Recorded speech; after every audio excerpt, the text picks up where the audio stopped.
شرح الصدور کی قسط نمبر 38 جو کہ شروع کی ہوئی ہے اس کا کچھ حصہ آپ تک پہنچا۔ آج بقیہ کا آغاز کرتے ہیں۔ قسط نمبر 38 کا موضوع تھا زیارت قبور اور مردوں کا زائرین کو دیکھنے اور پہچاننے کا بیان۔ حضرت اسماعیل بن ابو خالد رحمۃ اللہ تعالی علیہ فرماتے ہیں، حضرت نعمان بن بشیر رضی اللہ تعالی عنہ کے صاحبزادے یزید اپنے والد محترم کا مکتوب لے کر ہمارے پاس آئے۔ مکتوب کچھ اس طرح تھا: بسم اللہ الرحمن الرحیم، اللہ تعالیٰ کے نام سے شروع جو نہایت مہربان رحم والا۔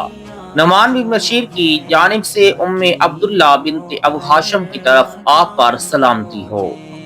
میں خدائے وحدہ لا شریک کی حمد کرتا ہوں، آپ نے مجھے لکھا کہ میں آپ کو حضرت زید بن خارجہ رضی اللہ تعالی عنہ کے متعلق بتاؤں تو سنیے۔ انہیں گلے میں درد ہوا جس سے وہ ظہر و عصر کے مابین انتقال فرما گئے۔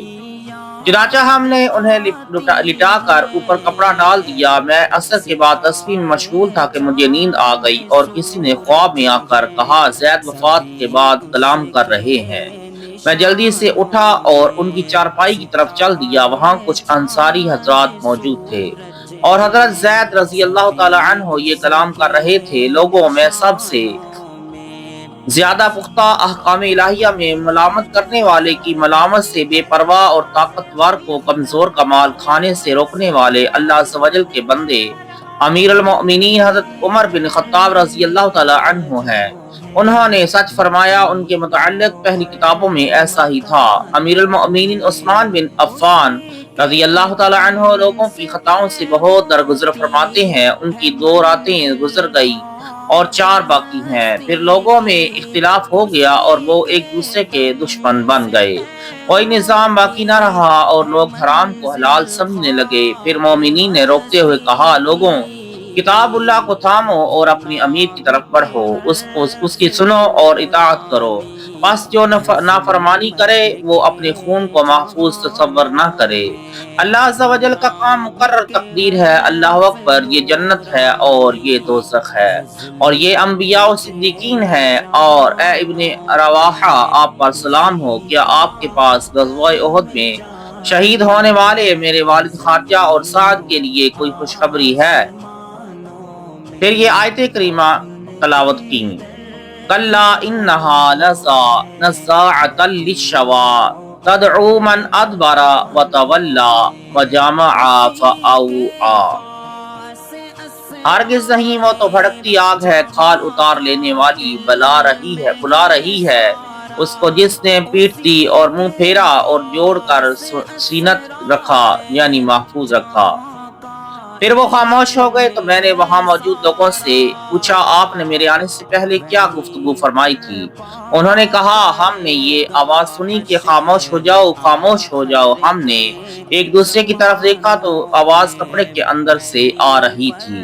ہم نے ان کے چہرے سے کپڑا ہٹایا تو وہ فرما رہے تھے: یہ احمد اللہ عز و جل کے رسول ہیں۔ یا رسول اللہ، آپ پر سلام، اللہ کی رحمت اور برکت ہو۔ پھر کہا: یہ ابو بکر صدیق ہیں جو امین ہیں، رسول اللہ صلی اللہ علیہ وآلہ وسلم کے خلیفہ ہیں۔ ان کا جسم کمزور ہے مگر احکام الہی میں بہت مضبوط ہیں۔ انہوں نے ہمیشہ سچ کہا اور پہلی کتابوں میں ایسا ہی تھا۔ حضرت امام بہقی رحمۃ اللہ تعالی علیہ کی روایت میں اتنا زائد ہے کہ حضرت اسماعیل بن ابو خالد رحمۃ اللہ تعالی علیہ فرماتے ہیں، یہ واقعہ امیر المؤمنین حضرت عثمان بن عفان رضی اللہ تعالی عنہ کی خلافت کے پورے 2 سال بعد کا ہے اور 2 راتوں سے یہی 2 سال مراد ہیں۔ میں باقی 4 سال پورے ہونے کی مدت اور ان میں واقع ہونے والے امور کا انتظار کرنے لگا۔ چنانچہ ان 4 سالوں میں اہل عراق میں اختلاف، جھوٹ اور افواہیں پھیلیں اور انہوں نے اپنے امیر ولید بن عقبہ پر بھی طعنہ زنی کی۔ حضرت امام بہقی رحمۃ اللہ تعالی علیہ کی حضرت حبیب بن سالم رحمۃ اللہ تعالی علیہ سے روایت میں بیر رئیس کا بھی ذکر ہے۔ بیر رئیس کا واقعہ یہ ہے کہ امیر المؤمنین حضرت عثمان غنی رضی اللہ تعالی عنہ کے ہاتھ میں حضور نبی اکرم صلی اللہ علیہ وآلہ وسلم نور مجسم صلی اللہ علیہ وآلہ وسلم کی ایک مبارک انگوٹھی ہوتی تھی۔ آپ کی خلافت کے 6 سال بعد وہ عریس کے کنویں میں گر گئی۔ اس کے بعد سے آپ کے گورنروں میں تبدیلی پیدا ہونے لگی اور ان فتنوں کا ظہور ہوا جن کے بارے میں حضرت زید بن خارجہ رضی اللہ تعالی عنہ نے بعد وفات کلام کیا تھا۔ حضرت امام باقی رحمۃ اللہ تعالی علیہ فرماتے ہیں، کثیر لوگوں سے بروایات صحیح بعد از وفات کلام کرنا ثابت ہے۔ حضرت عبداللہ بن عبید انصاری رحمۃ اللہ تعالی علیہ فرماتے ہیں، مسلمہ قذاب کے ساتھ جنگ میں شہید ہونے والوں میں سے ایک شہید نے شہادت کے بعد یوں گفتگو کی: حضرت محمد صلی اللہ علیہ وآلہ وسلم اللہ عز و جل کے رسول ہیں، حضرت ابوبکر صدیق رضی اللہ تعالی عنہ سچے ہیں، اور حضرت عثمان غنی رضی اللہ تعالی عنہ امین، نرم اور مہربان ہیں۔ مجھے یہ یاد نہیں کہ اس شہید نے حضرت عمر رضی اللہ تعالی عنہ کے متعلق کیا کہا۔ انہی سے روایت ہے کہ لوگ جنگ جمل اور صفین میں کے شہیدوں کو دفنا رہے تھے کہ ایک انصاری شہید بول پڑا: حضرت محمد صلی اللہ علیہ وآلہ وسلم اللہ عز و جل کے رسول ہیں، حضرت ابوبکر صدیق رضی اللہ تعالی عنہ صدیق ہیں، حضرت عمر فاروق اعظم رضی اللہ تعالی عنہ شہید ہیں، اور حضرت عثمان غنی رضی اللہ تعالی عنہ مہربان ہیں۔ پھر وہ خاموش ہو گیا۔ حضرت عبداللہ بن عبید اللہ انصاری علیہ رحمت اللہ الباری رحمت اللہ تعالی فرماتے ہیں، ثابت بن قیس بن شماس رضی اللہ تعالی عنہ جنگ یمامہ میں شہید ہو گئے، تو میں بھی ان کی تدفین میں شریک ہوا۔ جب ہم نے انہیں قبر میں رکھا تو وہ پکار اٹھے: حضرت محمد صلی اللہ علیہ وآلہ وسلم اللہ عز و جل کے رسول ہیں، حضرت ابوبکر صدیق رضی اللہ تعالی عنہ صدیق ہیں، حضرت فاروق اعظم رضی اللہ تعالی عنہ شہید ہیں، اور حضرت عثمان غنی رضی اللہ تعالی عنہ امین اور مہربان ہیں۔ ہم نے انہیں غور سے دیکھا تو وہ مردہ حالت میں تھے۔ حضرت نعمان بن بشیر رضی اللہ تعالی عنہ فرماتے ہیں، ہم میں سے ایک شخص حضرت خارجہ بن زید رضی اللہ تعالی عنہ انتقال کر گئے۔ ہم نے انہیں ایک کپڑے میں لپیٹ لیا اور میں نماز کے لیے کھڑا ہی ہوا کہ مجھے ایک آواز آئی۔ میں نے ان کی طرف دیکھا تو وہ حرکت کر رہے تھے اور کہہ رہے تھے: لوگوں میں زیادہ پختہ اور بہتر اللہ عز و جل کے بندے حضرت عمر فاروق رضی اللہ تعالی عنہ ایمانی اور جسمانی دونوں لحاظ سے مضبوط ہیں۔ حضرت عثمان غنی رضی اللہ تعالی عنہ پاک دامن، نرم مزاج اور کثیر خطاؤں سے درگزر کرنے والے ہیں۔ ان کی 2 راتیں گزر گئیں اور 4 باقی ہیں۔ لوگوں میں اختلاف ہو گیا اور کوئی نظام نہ رہا۔ اے لوگوں، اپنے امیر کے پاس جاؤ، ان کی سنو، اطاعت کرو۔ یہ رہے اللہ عز و جل کے رسول صلی اللہ علیہ وآلہ وسلم اور عبداللہ بن رواحہ رضی اللہ تعالی عنہ۔ پھر کہا: زید بن خارجہ یعنی میرے والد کے ساتھ کیا معاملہ پیش آیا؟ پھر کہا: میرے پیچھے بیر عریس چھین لیا گیا۔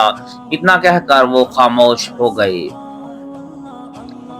حضرت عز الدین ابن اسیر رحمۃ اللہ تعالی علیہ فرماتے ہیں، اس بات میں اختلاف ہے کہ ان کا نام خارجہ بن زید ہے یا زید بن خارجہ۔